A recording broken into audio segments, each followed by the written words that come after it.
Muito bem, pessoal, vamos então agora aplicar o nosso conhecimento e fazer exercícios relacionados ao crime de furto. E aqui eu já trago uma informação para vocês. Todas as aulas de exercícios, não deixem de assistir. Assistam às aulas de exercícios de maneira completa, porque eu sempre trago novas informações que eventualmente não foram tratadas ao longo das nossas aulas. Eu trago novas informações e é uma oportunidade ímpar de você verificar o conhecimento que a gente aprendeu. Além disso, reforço com todos vocês, alunos e alunas, a importância de fazer exercícios. Eu trago aqui nas aulas apenas um aperitivo, apenas um experimento do que a gente viu. É necessário que você faça muitos exercícios além daqueles que nós estamos trazendo. Eu consigo trazer alguns, mas do crime de furto nós temos centenas de exercícios disponíveis e é necessário que você pratique cada vez mais para ver aquilo que será exigido de você no dia da sua prova. Então, sem mais delongas, vamos aqui então para a tela para a gente começar o nosso bloco de exercícios. E para quem não me segue no Instagram, meu nome é Érico Palazzo, o meu Instagram é Érico Palazzo, também fica o convite para seguir lá no Insta.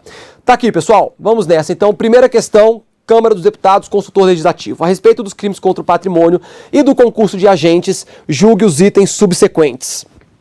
A subtração para si ou para outrem de energia elétrica não constitui crime de furto, por ausência de previsão legal expressa. Galera, essa aqui é aquela questão para você olhar na hora da prova e dar risada. Como assim não tem autorização legal expressa? Existe o artigo 155, parágrafo 3º, que é expresso em dizer que a energia elétrica se equipara a coisa alheia móvel e que é possível sim haver o furto de energia elétrica. Portanto, questão tranquilamente errada. Essa daqui é aquela para dar risada, artigo 155, parágrafo 3º do Código Penal. Aquela questãozinha fácil para a gente começar, né? Questão número 2. Cada um do item a seguir apresenta uma situação hipotética seguida de uma assertiva a ser julgada a respeito da aplicação e da interpretação da lei penal, do concurso de pessoas e da culpabilidade. Um indivíduo penalmente imputável em continuidade delitiva foi flagrado por autoridade policial no decorrer da prática criminosa de furtar sinal de TV a cabo. Nessa situação, de acordo com o atual entendimento do STF, eu não falei para vocês que a banca vai pedir o entendimento ou do STF ou do STJ? Aqui a banca quis saber o entendimento do STF. Aplica-se a analogia ao caso concreto, no sentido de imputar ao agente a conduta típica do crime de furto de energia elétrica. Pessoal, vamos lá. Eu falei, temos dois entendimentos, do STF e do STJ. O STF considera que o furto de sinal de TV a cabo não configura crime. É um fato atípico. Eu não posso equiparar o sinal de TV a cabo à energia elétrica. Isso seria uma analogia in malam partem. Portanto, a questão está errada. Se a questão tivesse trazido, de acordo com o entendimento do STJ, do Superior Tribunal de Justiça, a questão estaria correta. Mas ela perguntou especificamente o entendimento do STF. Portanto, questão errada também a questão número 2. Questão número 3. Julgue o item subsequente a respeito dos crimes militares e dos delitos em espécie previstos na parte especial do Código Penal. Praticará o crime de furto o sujeito que subtrair cadáver destinado a pesquisas em hospital universitário. Opa! A gente falou desse cadáver, não falou? O cadáver que pertence a um hospital universitário, pertence a uma instituição, é considerado uma coisa alheia móvel. Logo, este cadáver aqui, ele pode sim ser objeto material do crime de furto e, portanto, a questão 3 está correta. Difícil? Nem um pouco, né, pessoal? Se nós estivéssemos diante de um cadáver que foi subtraído do cemitério, foi subtraído da igreja, aí não. Este cadáver que é subtraído da igreja, que é subtraído da sepultura, aí a gente vai ter o crime do artigo 211 do Código Penal, que vai ser a ocultação, subtração de cadáver, beleza? Então, questão 3, correta. Questão número 4, prova aí da UEG, delegado da PC Goiás. Sobre o crime de furto previsto no artigo 155 do Código Penal, tem-se o seguinte. Aqui, galera, só jurisprudência nessa questão, viu? O Superior Tribunal de Justiça admite a aplicação no furto qualificado pelo concurso de agentes da majorante do roubo. Como é que é, professor? O Superior Tribunal de Justiça admite a aplicação no furto qualificado pelo concurso de agentes da majorante de roubo? Claro que não. Nós temos a súmula 442 do STJ, anotem. Letra A, súmula 442 do STJ, que deixa bem claro que ao crime de furto, o concurso de pessoa será uma qualificadora. Lá no crime de roubo, que a gente verá à frente no nosso curso, o crime de roubo se trata de uma majorante se vier a ser praticado no concurso de 2 ou mais pessoas. Lá no crime de roubo, artigo 157, parágrafo 2º, inciso 2º. Lá é uma majorante, no crime de furto é uma qualificadora. E eu não posso substituir essa qualificadora querendo me dar bem e aplicar aquela majorante do crime de roubo. Isso não é permitido. Já teve advogado querendo aplicar isso ao cliente, mas veio o STJ, súmula 442, e deixou isso daí absolutamente tranquilo. Então, o STJ não admite a aplicação do furto qualificado pelo concurso de agentes da majorante do roubo. Tranquilo. Letra B. O Superior Tribunal de Justiça entende que a existência de sistema de vigilância realizado por monitoramento eletrônico torna impossível a configuração do crime de furto. É isso mesmo, pessoal? É isso que a súmula 567 do STJ fala? É o oposto, né? O STJ entende que a existência de sistema de vigilância realizado por monitoramento eletrônico não torna impossível a configuração do crime de furto. Letra B, errada. Letra C.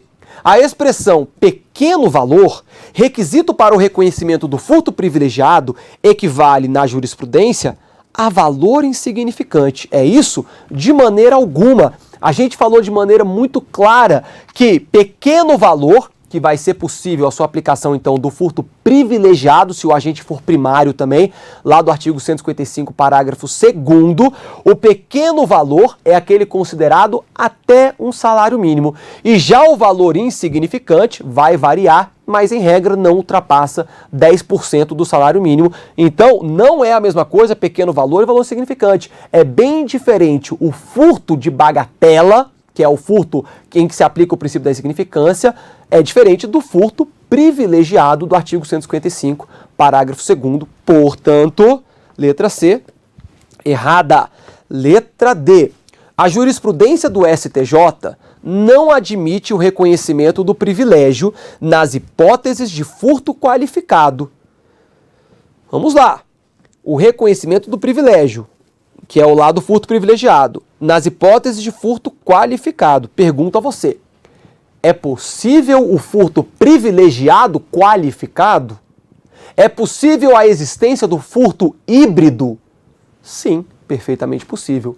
Desde que haja a primariedade do agente, desde que a coisa furtada seja de pequeno valor e desde que a qualificadora do furto seja uma qualificadora de natureza objetiva. São os 3 requisitos para que haja o furto qualificado privilegiado ou furto privilegiado qualificado. O fato é que o STJ admite sim o furto privilegiado qualificado de acordo com a súmula 511 do Superior Tribunal de Justiça. Letra E, portanto, será o nosso gabarito e diz o seguinte: a lei penal admite, em certas hipóteses, ação penal pública condicionada à representação para o crime de furto. Certo? Certo. Eu falei com vocês, olha, o crime de furto é um crime de ação penal pública incondicionada. Esta é a regra, ponto e acabou. Entretanto, nós vamos ter as exceções do artigo 182 do Código Penal, que vai tratar das disposições gerais dos crimes de furto, dos crimes contra o patrimônio. Então, quando estudarmos o artigo 182, nós veremos, e vocês já podem verificar isso no Vadmecum de vocês, podemos verificar que há situações específicas previstas no artigo 182 em que o crime de furto poderá ser um crime de ação penal pública condicionada à representação. Beleza? Letra E, portanto, está na tela, nosso gabarito. Vamos em frente. Questão 5. Com relação aos delitos tipificados na parte especial do Código Penal, julgue o item subsecutivo. Situação hipotética. Pedro, réu primário, valendo-se da confiança que lhe depositava o seu empregador, então ele valeu-se da confiança, ele abusou da confiança que lhe foi depositada, subtraiu para si mercadoria de pequeno valor do estabelecimento comercial em que trabalhava. Ele, vamos lá, ele é primário. Ele subtraiu coisa de pequeno valor. Assertiva. Nessa situação, apesar de configurar a prática de furto qualificado pelo abuso de confiança, o juiz poderá reconhecer o privilégio. E aí, galera, certo ou errado? Nós acabamos de falar da súmula 511 do STJ, que vai dizer, é sim possível o furto privilegiado qualificado desde que o agente seja primário. O Pedro é primário? É. Desde que a coisa furtada seja de pequeno valor. Foi de pequeno valor? Foi. Qual que é o terceiro requisito? Desde que a qualificadora seja uma qualificadora de ordem objetiva.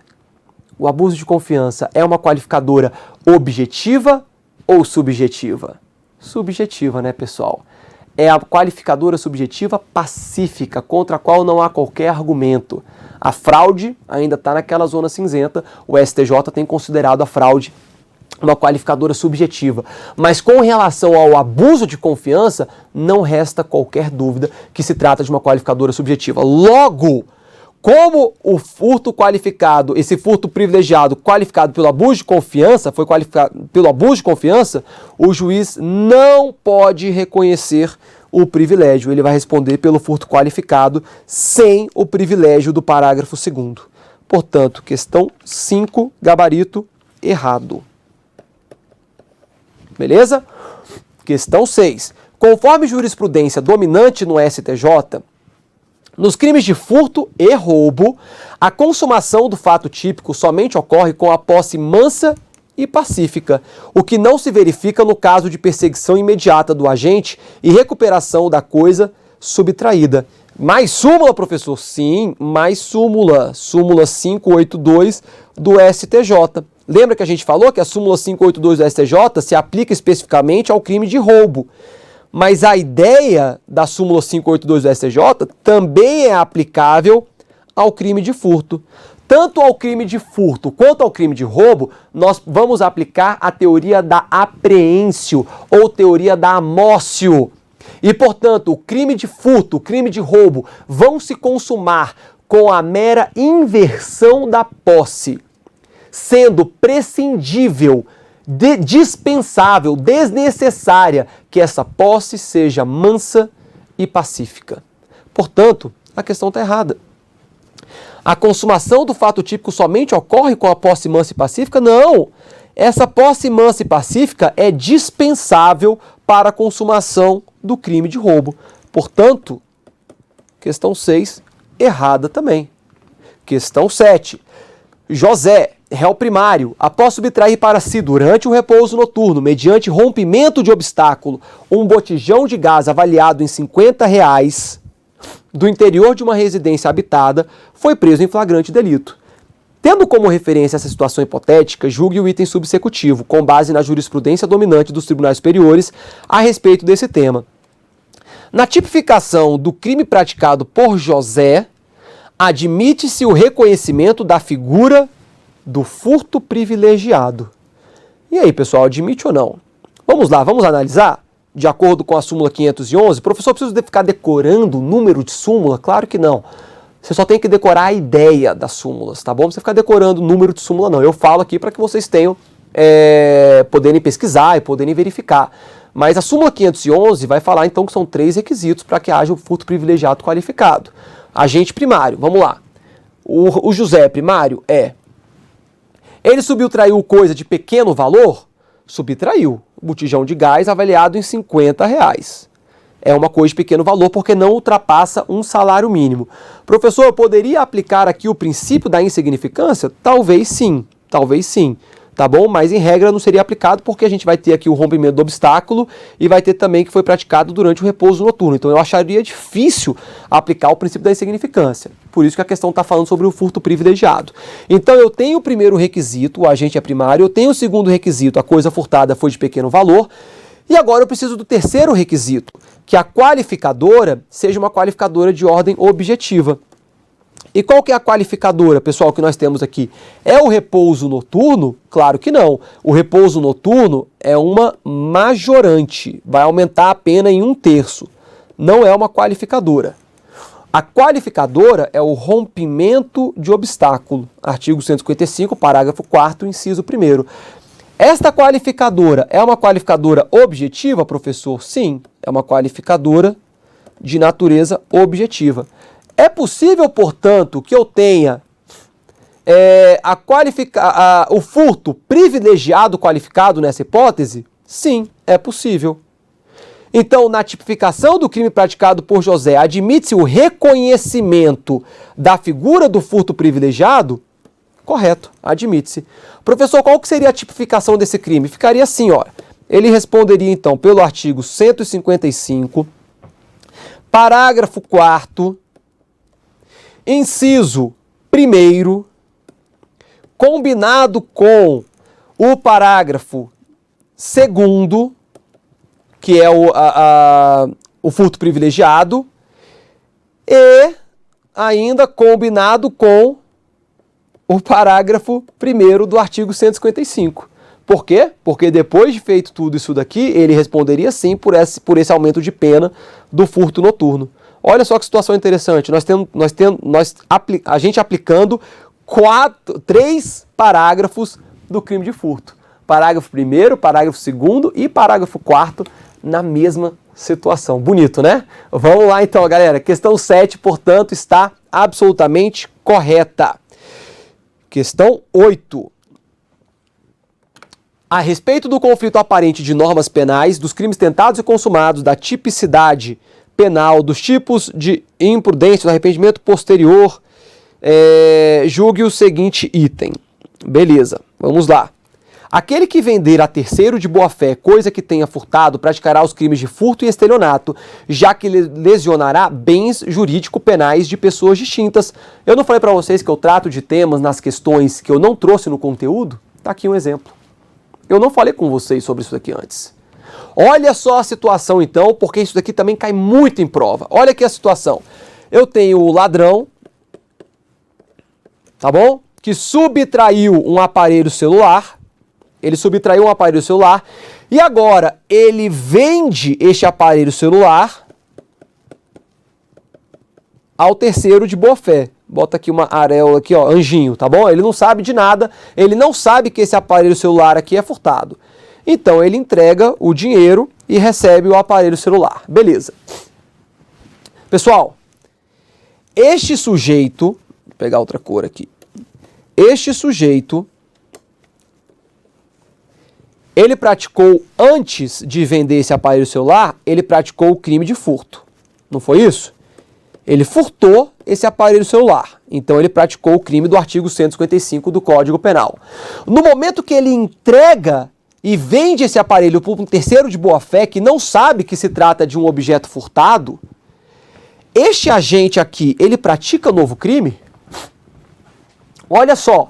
Ele cometeu o crime de furto, ok, ele subtraiu o aparelho celular. Mas agora que ele vende para um terceiro de boa-fé, enganando esse terceiro de boa-fé, dizendo, olha, esse aparelho celular aqui, ele é um aparelho legítimo, não é objeto de crime, não é produto de crime, nem nada. Na hora que ele vende esse aparelho celular para este terceiro de boa-fé, há a prática de um novo crime aqui? Haveria a incidência do crime de estelionato? Pessoal, não. Tá bom? O posicionamento majoritário da doutrina, da jurisprudência, o que você vai levar para sua prova, é que quando o agente vende o aparelho celular ou qualquer objeto que ele tenha furtado ou roubado, quando ele efetua a venda para um terceiro de boa-fé que não tinha conhecimento, nós vamos ter o mero exaurimento do crime de furto. Porque quem furta algo está buscando uma vantagem patrimonial, seja o próprio aparelho, seja o dinheiro que ele vai receber quando efetuar a venda daquele objeto. Então a jurisprudência diz, olha, nesse caso, ele não está praticando um novo crime, é uma decorrência lógica do crime anterior que ele havia praticado. Beleza? Então a gente não tem a incidência de um novo crime nessa situação. A questão diz, aquele que vender a terceiro de boa-fé coisa que tenha furtado praticará os crimes de furto e estelionato? Errado. ele pratica só o crime de furto. Já que lesionar bens jurídicos penais de pessoas distintas, errado. Ele praticou somente o crime de furto, ainda que ele tenha vendido o aparelho celular para um terceiro de boa-fé. Beleza? Pergunta, e se esse terceiro não fosse de boa-fé? E se esse terceiro soubesse que estava adquirindo um aparelho celular furtado? Qual crime ele praticaria? Se ele fosse um terceiro de má-fé, sei que estou comprando um aparelho celular furtado. Aí ele responderia pelo artigo 180 do Código Penal, o crime de receptação, beleza? Este que está comprando. O que vendeu agora para um terceiro de má-fé, um terceiro que sabe ser objeto de furto, continua respondendo somente pelo furto, tá bom? Ele vai responder sempre somente pelo furto, seja o terceiro de boa-fé ou o terceiro de má-fé. Mas se o terceiro estiver de má-fé, saber que aquele objeto é um objeto produto de crime, aí incidirá ele o crime de receptação, artigo 180 do Código Penal. Portanto, questão 8, gabarito, errado, tá bom? Não responde aqui pelo estelionato. Questão 9. Em cada item a seguir é apresentada uma situação hipotética, seguida de uma assertiva a ser julgada com base na legislação de regência e na jurisprudência dos tribunais superiores a respeito da execução penal, lei penal no tempo, concurso de crimes, crime possível e arrependimento posterior. Silvio, maior e capaz, entrou em uma loja que vende aparelhos celulares com o propósito de furtar algum aparelho. A loja possui sistema de vigilância eletrônica que monitora as ações das pessoas, além de diversos agentes de segurança. Silvio colocou um aparelho no bolso e, ao tentar sair do local, um dos seguranças o deteve e chamou a polícia. Nessa situação está configurado o crime impossível, por ineficácia absoluta do meio, uma vez que não havia qualquer chance de Silvio furtar o objeto sem que fosse notado. Pessoal, havia alguma chance, ainda que mínima, dele conseguir êxito nesse objeto que havia sido furtado? Havia, e este é o entendimento do STJ. Portanto, a questão está tranquilamente errada. Não configura crime impossível essa situação. E o Silvio responderia, ao menos pela tentativa do crime de furto, súmula 567 do STJ. Beleza? Vamos, questão número 10. Em se tratando do crime de furto mediante fraude, a vítima, ludibriada, entrega voluntariamente a coisa ao agente. No crime de estelionato, a fraude é apenas uma forma de reduzir a vigilância exercida pela vítima sobre a coisa, de forma a permitir a sua retirada. Pessoal, é essa mesma a diferença?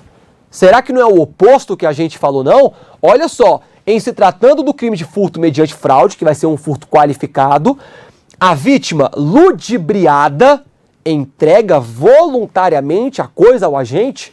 De forma alguma. No furto mediante fraude, a fraude é empregada para distrair a vítima, para diminuir a esfera de vigilância dela e vir o agente e efetuar a subtração. Furto mediante fraude, haverá a subtração.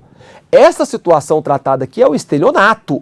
Em se tratando do crime de estelionato, a vítima ludibriada entrega voluntariamente a coisa ao agente.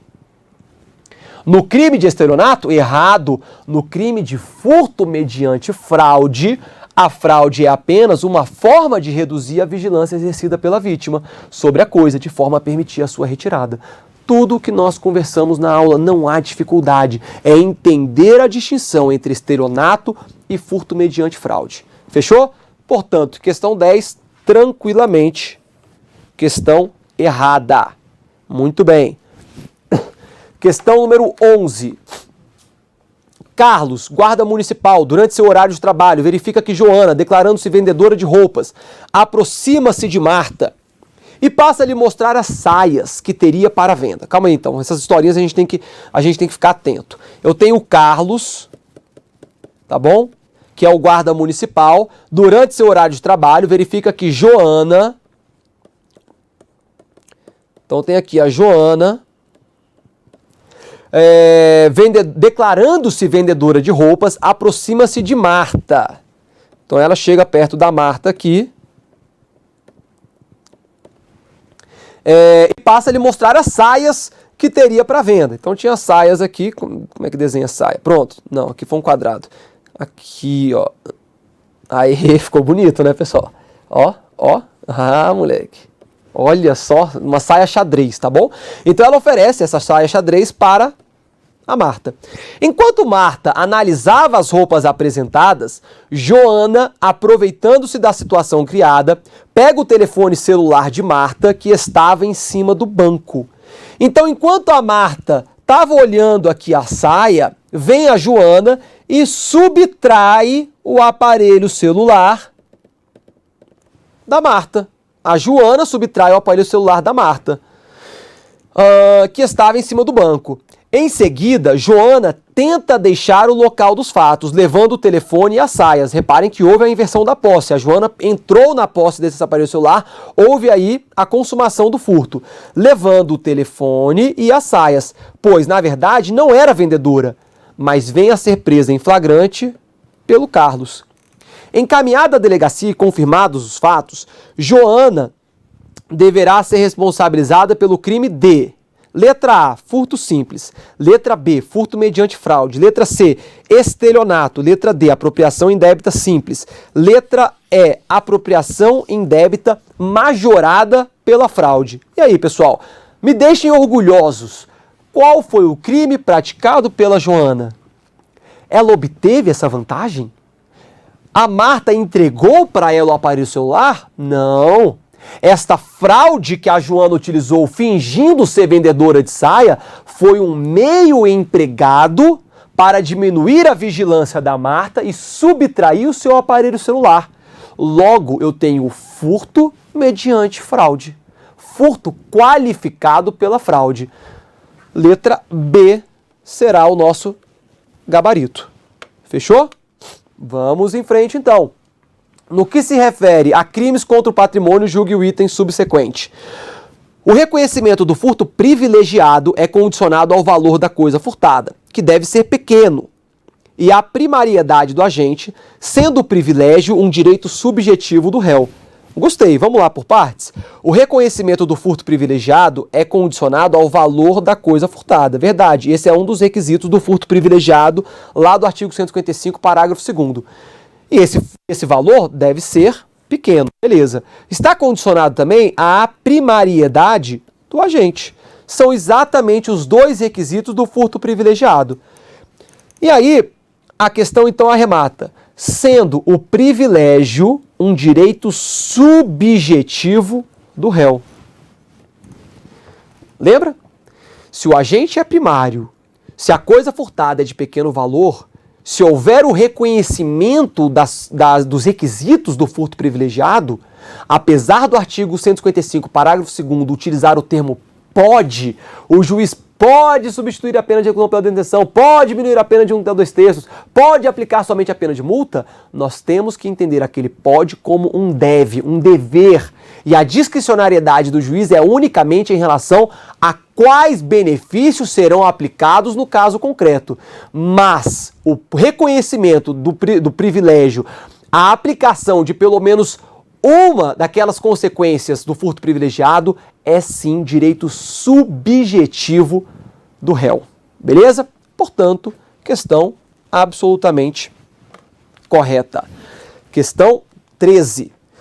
Situação hipotética. Um homem, em 31 de dezembro de 2018, por volta das 5 horas da madrugada, com a intenção de obter vantagem pecuniária, explodiu um caixa eletrônico situado em um posto de combustível.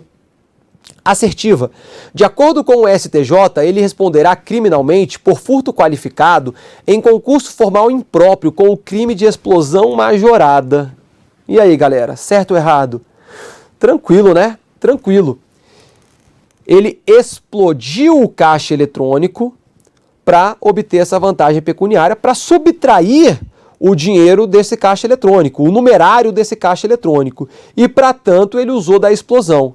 Eu vou ter a aplicação do quê? Do artigo 155, parágrafo 4º A. Pena de reclusão, 4 a 10 anos. Reparem que a assertiva vai trazer a solução do que acontecia antes da Lei 13.654, que incluiu o parágrafo 4º A no artigo 155. Antes do parágrafo 4º A, da existência do parágrafo 4º A, eu tinha exatamente isso. O agente tinha que responder pelo furto qualificado, pelo arrombamento, pela destruição de obstáculo, em concurso formal impróprio com o crime de explosão majorada. A questão trouxe um entendimento anterior do STJ, antes de 2018, antes de haver o artigo 155, parágrafo 4º, o qual não podemos esquecer. Artigo 155, parágrafo 4º é um crime hediondo. Exatamente. De acordo com o novo pacote anticrime, de acordo com a Lei 13.964, que é o pacote anticrimes, incluiu o artigo 155, parágrafo 4º, no rol de crimes hediondos da Lei 8.072. Beleza, galera? Muita atenção neste crimezinho aqui, porque ele vai ser muito cobrado. A questão, portanto, está errada. Não vai responder por furto qualificado em concurso formal impróprio com crime de explosão majorada, não. Vai responder somente pelo furto qualificado, pela explosão aí, artigo 155, parágrafo 4º. Questão 14. Considere a seguinte situação hipotética. Ana subtraiu maliciosamente determinada peça de roupa de alto valor de uma amiga, com a intenção tão só de utilizá-la em uma festa de casamento. Após o evento, Ana, tendo atingido seu objetivo, devolveu a vestimenta. Nessa situação, Ana não responderá pelo delito de furto, uma vez que o Código Penal não tipifica a figura do furto de uso. Opa! Olha só. A Ana, subtraiu maliciosamente uma peça de roupa de alto valor de uma amiga, com a intenção tão só de utilizá-la em uma festa de casamento. Vem comigo. Eu tenho ânimos furandi nessa situação? Eu tenho o dolo de assenhoramento definitivo nessa subtração? Não. Para que haja o crime de furto, é necessário o ânimos furandi, o dolo de assenhoramento definitivo da coisa. A Ana, ela fez uma subtração maliciosa, sem que a sua amiga soubesse, mas ela queria simplesmente usar e depois devolver. Vamos ver então aqui? Após o evento, a Ana, tendo atingido seu objetivo, de fato, aqui, olha, devolveu a vestimenta. Nessa situação, Ana não responderá pelo delito de furto, uma vez que o Código Penal não tipifica a figura do furto de uso. Perfeito, certo, absolutamente correto. O furto de uso, apesar de ser chamado de furto de uso, não configura o crime de furto, quando o agente não tem o ânimos furandi, a intenção de se assenhorar definitivamente da coisa. Ela queria usar e depois restituir. Claro que existem alguns requisitos, mas a questão dá a entender que todos esses requisitos foram devidamente preenchidos e que, portanto, é possível sim a gente reconhecer a figura do furto de uso. Beleza, galera? E no último slide aí tem o gabarito para vocês, para que quem tiver perdido possa ver com calma. Beleza? Vem comigo. Com isso a gente finaliza o crime de furto. Acabou. Longo, demorado, mas importantíssimo. E saímos daqui com a certeza de que você está preparado para a sua prova no que concerne esse crime. À frente, continuaremos com outros crimes e outros tópicos que venham a ser cobrados no seu concurso. Até o próximo bloco, até a próxima aula. Tchau, tchau.